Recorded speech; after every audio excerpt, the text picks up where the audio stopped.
Welcome back to Paint Society. We're going to give you some tips and tricks today to blend this damage out into two adjacent panels and make it look flawless. Now, the first thing we're going to want to do is get it all cleaned up. I'm using both a water-based cleaner and a solvent-based cleaner. Now, at this point, we're also going to be using a sealer. Now, sealer is not always needed, but it is a metallic, and we want to make sure it comes out super smooth. Now, this is our 3M Performance Spray Gun, and we're going to be using a 1.2, and you can see how we're barely just putting the material on.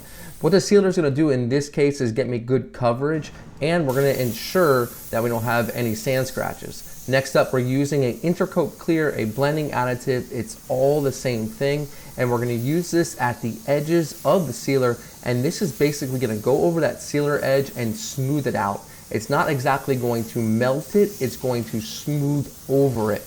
And I like to take this time to actually go over the rest of the panels as using my blending additive as an aid for my color. Since it has the same sheen as the base coat, I'll be able to tell later on, once we're finishing up this job before clear, if my base coat blended properly. Once dry, you can see how smooth that edge actually looks. So this is a good time to go ahead and start with our DV1 applying our base coat. We're running our special edition DV1 around 17 PSI, and I've got my 1.2 fluid tip in. Now on my first coat, I'm gonna go ahead and get good coverage on my primer, and it's not gonna look perfect after the first coat before it dries. It's gonna look a little bit funny right around the edge. You can see it might look a little bit light or a little bit dark, but as it starts to dry, what you'll see is you'll notice that it starts to look all nice and sheen, and that's what we're looking at here, how it looks a little bit more even, but a touch still transparent. So 10 minutes later, we're gonna do the same exact thing. We're gonna get that full coverage. I always like to talk about full coverage plus one coat. Now in our case, our one coat is actually gonna be a special coat, which I'm going to show you here in just a little bit. What we're going to take is our base coat, which is our regular base coat. We're going to put just a little bit in here. We're going to play scientist here, and then we're going to take that blending additive. We're going to do about 1:1. It doesn't need to be perfect, and then some extra slow reducer. What that's going to do is make this color super transparent. And then we're going to go ahead and lower our pressure around 13 PSI. Now keep in mind, on a DV1, it operates at a very low pressure, so you're not going to use this same pressure on any of your other regular spray guns. And we're going to extend our base coat a little bit further. Now from this angle, it looks like we're almost going to the front of that rear door, but we're just about in the halfway zone, and we're just blending it and taking it a little bit further. And you can see once it dries, this blend looks flawless, and there's no sign of any blending either in the quarter panel or into the door. So at this point, we're ready to step it up into our clear coat. But before that, I like to go ahead and tack before clear coat. Now, if you have any sort of dryness in your blending area, you're gonna feel it on that tack cloth. You're gonna see here in just a moment, I'm gonna show you what the tack cloth looks like, and it looks like there's absolutely nothing or no remnants of anything. If your tack cloth is getting stuck up while you are tacking, you are not ready for a clear coat. We're now using the latest 4600 to lay down the clear coat. Now on my first coat of clear coat, I tell you, do not be focused on getting laser glass every single time. I'm looking to get my glue on the panel. What does that mean? Well, I want to get my glue on the panel so that my second coat can really stick into it and I can lay it down wetter. If you try to put this coat on too wet, it's going to roll right off of every sharp edge. Nowadays, all modern cars have super sharp edges where that clear is just going to want to run off. It's not necessarily a run in the actual open panel, but it's going to want to run off of the edge of those body lines because the clear coat does not stay in those areas. It's going to flow out.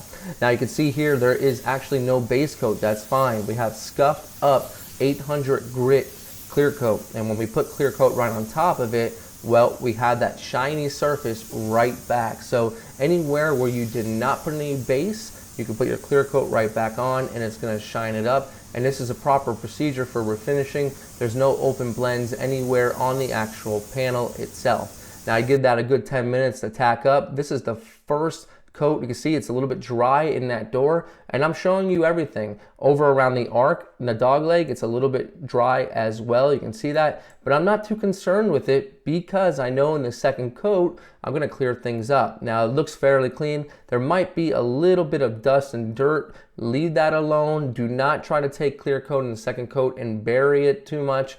We can get all these things handled when it comes to wet sanding and buffing. 99% of your issues as far as defects are concerned can be buffed. Now we're going to open up our fluid just a little bit because we're going to go a little bit slower, a little bit wetter, and just a touch closer. You want to make sure that always your spray gun is spraying properly, so stop and fix things. In this case, actually the air cap was just turned just a little bit. So these things do happen in professional environments. They happen to everyone, but they do not happen as much because we make sure our policies, our procedures, and everything that we do before we paint is the same exact every time. You want to get in a rhythm every single time, so every single part that you do, it gets done the same exact way. You see that we're overlapping and going way past our body edge at the door and the quarter, that gap right there, because once again, clear coat is going to want to build up in that area. How many times have I come back into the spray booth and there's just runs or sausages or thick edges along those body lines, and it's not fun. They don't really come out. You got to spend a lot of time to sand them down. So I'll go ahead and take that clear coat about 8 inches past the door and into the quarter panel, and then I'll pick it back up and continue it off of the edge of the actual quarter panel itself.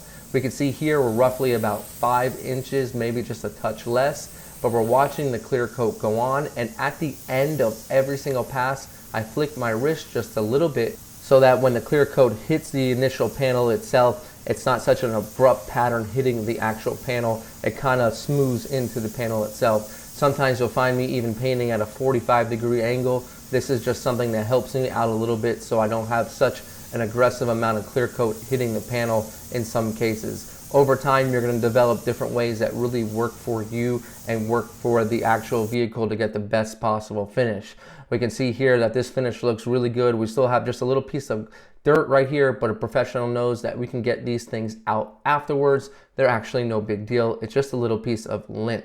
Now this particular vehicle was only in the spray booth for about an hour, so you want to get your turnover time quick. You want to get yourself in a position, if you're doing multiple cars and working in the production setting, that you get your rhythm right. You use your sealer. Sealer might seem like an extra step here, but it actually sped things way up because we might have dealt with sand scratching or hiding or even maybe some sort of wrinkling around the primer if it wasn't done perfectly. You can see once the car is all done, it came out beautiful, and this is just what you can get in your own professional environment or even your own home garage.